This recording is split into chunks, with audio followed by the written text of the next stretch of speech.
Ang Yumimoto machine dito sa BDC ay ginagamit ng 4 na araw na may total na 1,341 pieces. Ito po yung head. Ang cutting. Head clean. Punasan ng wiper pagkatapos ng head clean.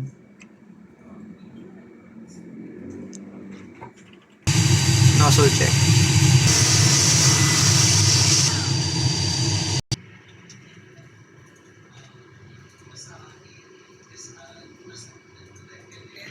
Ang ink system ay mababang level.